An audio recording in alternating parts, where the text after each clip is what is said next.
Imagine this. We're trying to capture the total distance of that car. We all know that simple formula. Distance equals speed times time. But what happens if that speed isn't a constant? We all know that in real life, motion is rarely uniform.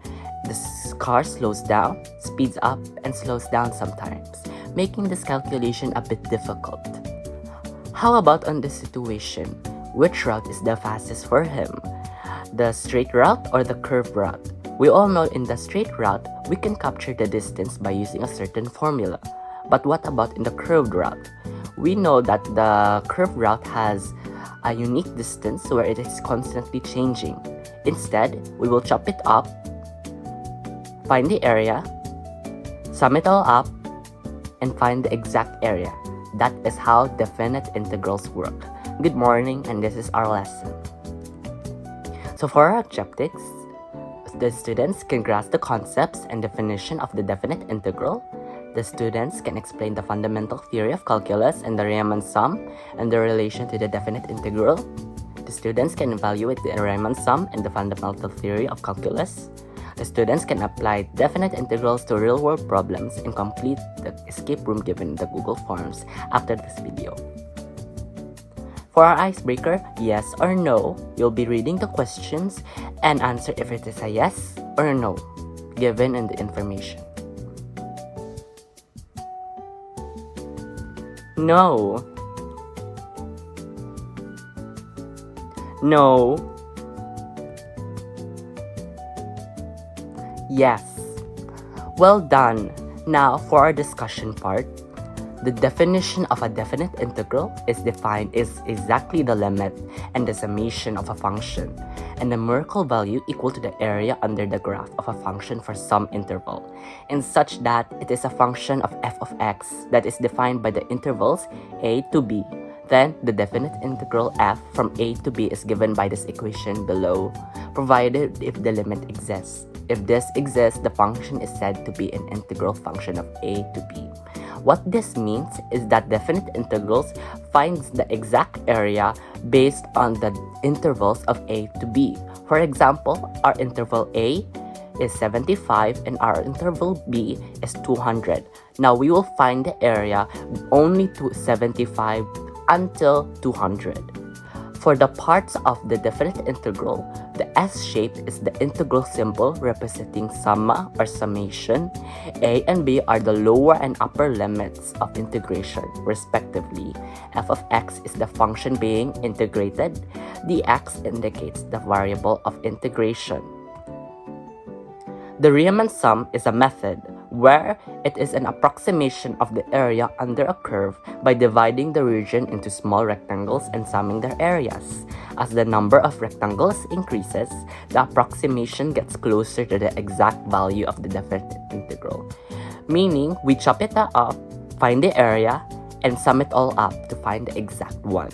The formula Sn is equal to the summation of n, where I equals 1, fxi is multiplied by delta x, where n is the number of rectangles are known as subintervals.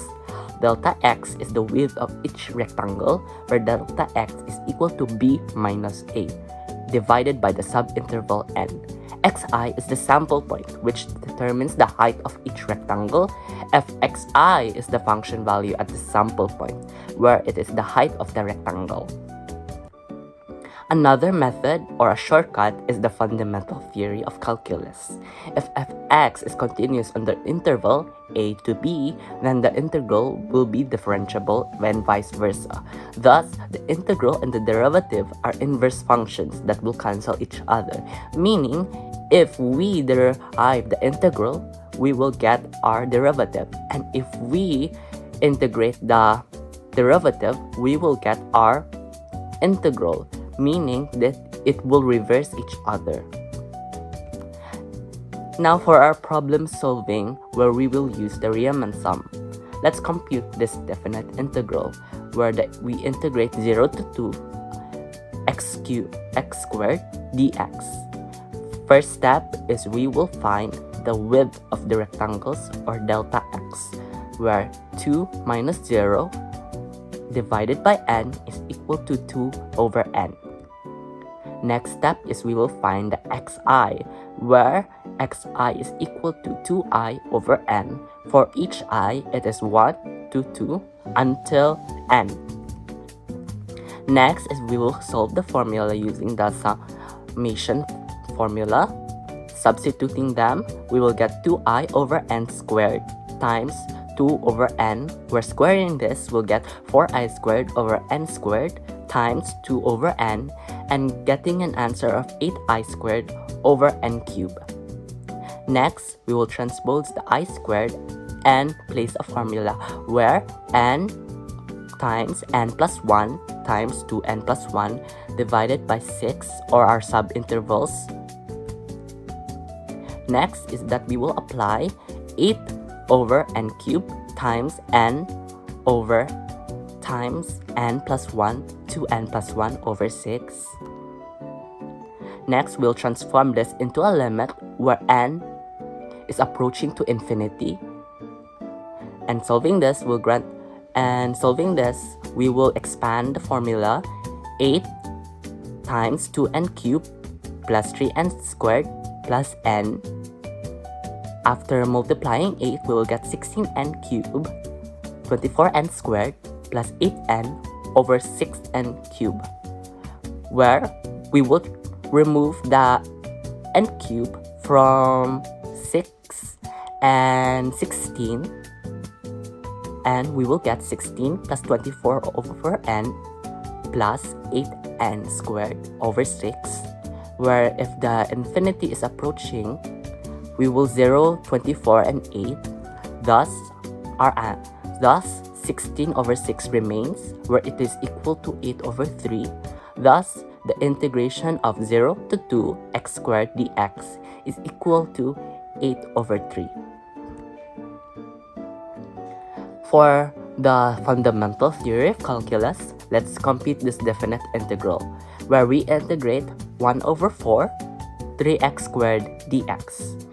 First step is we find the antiderivative, where will we use indefinite integral, and thus our answer is x cubed. Next step is that we will use the formula where f over b minus f over a, or minus over a, where we will substitute x cubed into 4 cubed minus 1 cubed, where it will get us 64 minus 1 and equals to 63. For our applications of real-world events, importance of definite integrals is we get the total accumulation, example criteria, total distance, total revenue, total population growth, areas under a curve, example criteria, physics, economics, biology, and physical quantities such as work, force, energy, and pressure. An example of this, if the velocity of an object given is given by vt, then the total displacement over time to a to b is the integration of a to b vt dt, where if vt is both positive and negative, we find total distance traveled by integrate the absolute value of velocity, where we integrate a to b absolute value of v of vt dt. Example of this we will give is a car velocity is vt equals 3t squared ms from t to t equals 2, and we will find the total displacement. We're applying the formulas t cube of the fundamental theory of calculus, where we will put t as 2 cube minus t or 0 cube, where we will get 8 meters. Well done, and you will answer the Google Forms given. That's it. Thank you for my channel. Hello everyone. If you liked my video, please like, share, subscribe, and comment under the comment section for more videos under calculus, I think. Thank you.